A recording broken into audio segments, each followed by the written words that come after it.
The government taking steps to jumpstart the Grand Bahama economy. A resolution to the issue impacting small business owners and foreign diplomats on a familiarization tour. The Bahamas Tonight Northern Edition starts now. This is the Bahamas Tonight, the Northern Edition. Good evening all, I'm Megan Shepard. It's so great to have you joining us. Topping the news, the government is looking to jumpstart the Grand Bahama economy. A major effort is underway to reopen the hotels on the Lucaya Strip and put scores of hotel employees back to work. Italia Hall has the latest. The Minister of State of Grand Bahama, Senator the Honorable Kwesi Thompson, says the government's #1 priority is revitalizing the economy of Grand Bahama, and the Grand Lucayan Resort is a big part of that vision. According to Minister Thompson, when the government came to office in May, they met a letter of intent for the purchase of the hotel, but the potential buyers pulled out as they were no longer interested. He says the government then made the decision to purchase the hotel for the betterment of the island. We need to create a destination for Grand Bahama. We need to make it unique, different from all of the other islands in the Bahamas. One of our competition really is not just the Caribbean, but our competition is other islands in the Bahamas. Now, the minister says the government is taking this firm step to secure the future of Grand Bahama, adding that the government is not interested in being a part of the hotel sector for too long and are currently looking for partners to come on board. We want to restart it, and as soon as possible, we then want to turn it over to those who are in that business. But the government could not sit on the side and allow things to remain in the way they are. We took the proactive approach, and we wanted to be the drivers of this process. And so, yes, we've made the offer to purchase. We are in that process now. The minister says they are mindful of the employees that work at the Grand Lucayan Resort and those in the tourism industry. The government also has taken active steps to ensure the security of those jobs of the persons who are presently working. So we are pleased that there should be no changes in the immediate future for those persons who are already working. We are also working towards the renovations, and once the renovations are completed, the reopening of the resort. Italia Hall, ZNS Network News. Tonight, there are some new developments in the fight by small business owners for relief from what they call high customs fees.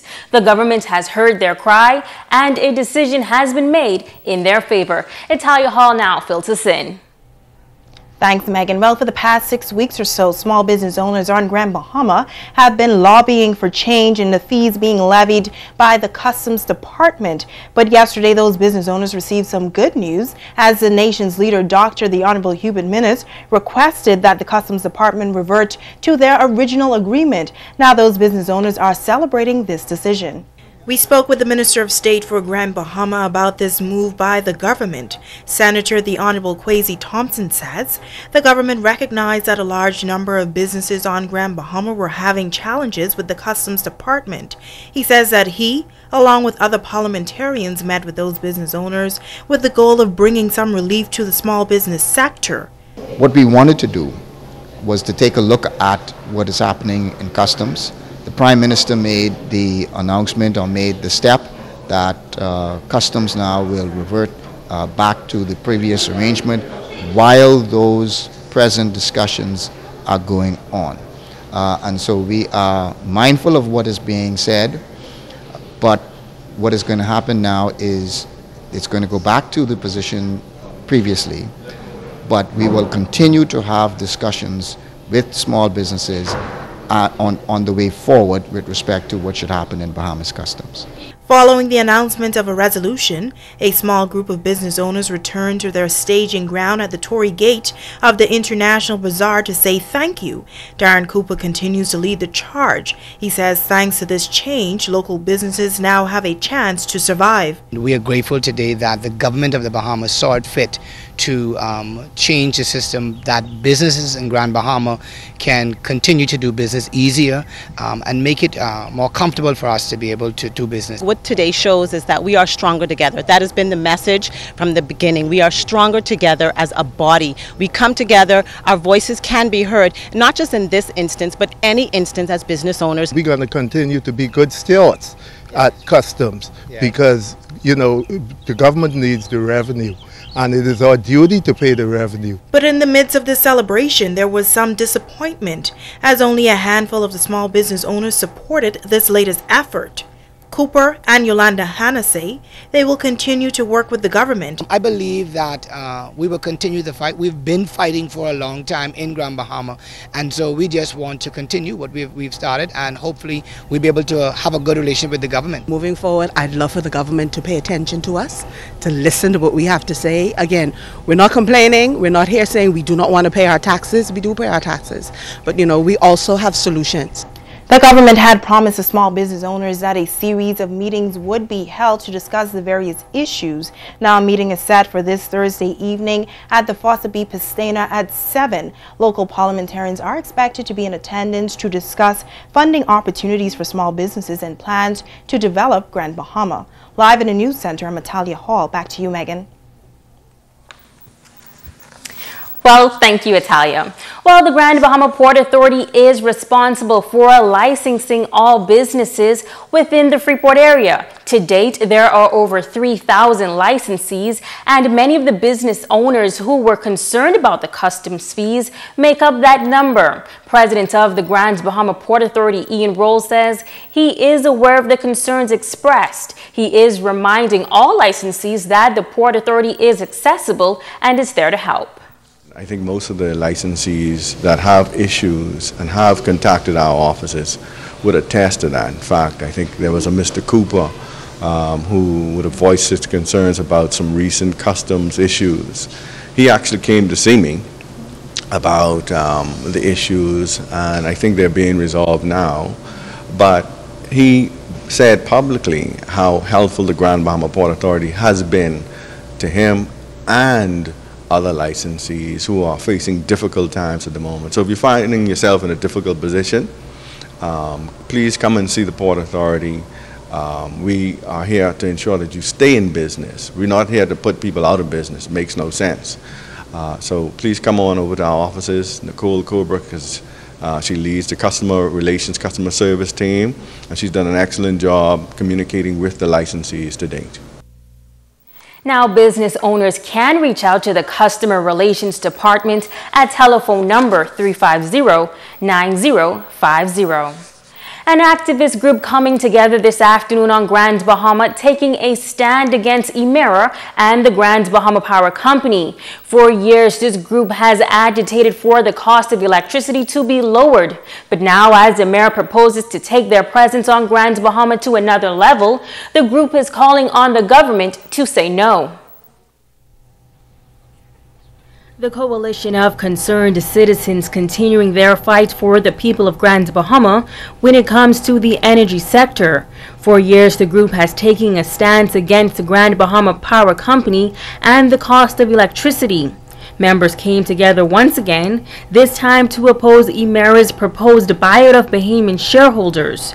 Convener Pastor Eddie Victor says that there are a number of major reasons why Emera should not be allowed to secure 100% ownership of such a vital utility provider. Vital infrastructure such as a power plant along with generation, transmission and distribution should not be owned 100% by a foreign company. This creates concerns with energy security and our country's sovereignty as it relates to the energy sector. Number 3, Emera Grand Bahama Power Company's business model, policies, and mode of operation have decimated the economy of Grand Bahama.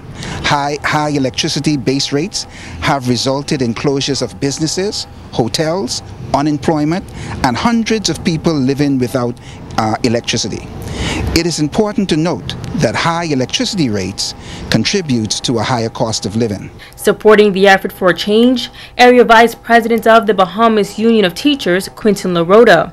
He says that this movement is all about putting the people of Grand Bahama first and ensuring a strong working force on the island.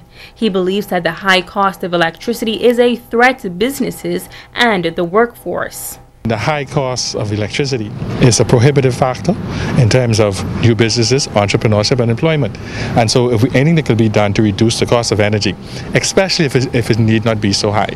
I've known of businesses here that have closed, people that are afraid to open and operate because they cannot afford the electricity bill. And so I think we have a just cause because we're looking out for our people. I also endorse the East and the West having new providers of electricity, particularly if they're Bahamian owned. I think it's a good example. It's something that the government and the citizens should get behind. Members of the Trade Union Congress, Rudy Stubbs and Doyle Julian Russell, also urging Grand Bahamians to come together and stand in solidarity. It should not be a monopoly. It should be a diversified exercise wherein that the people of Grand Bahama from the east to the west, inclusive of central Grand Bahama, will be able to afford electricity on this island. What we are asking is for the pastors and those who have flock under them to come out and support us and be with us. We're also asking other citizens, business people who feel that this is a very serious infraction on our rights to preserve ourselves to also come up. Victor adds that a letter was sent to the Prime Minister, Dr. the Honorable Hubert Minnis, petitioning the government to deny Emera's acquisition of Bahamian-owned shares. A group of foreign diplomats getting a view of what Grand Bahama has to offer as a center for investment. The diplomats, members of the Bahamas International Diplomatic Corps, on a familiarization tour today as a part of the organization's 2017 Diplomatic Week. The theme, Innovative Approaches to a Changing World. Italia Hall went along.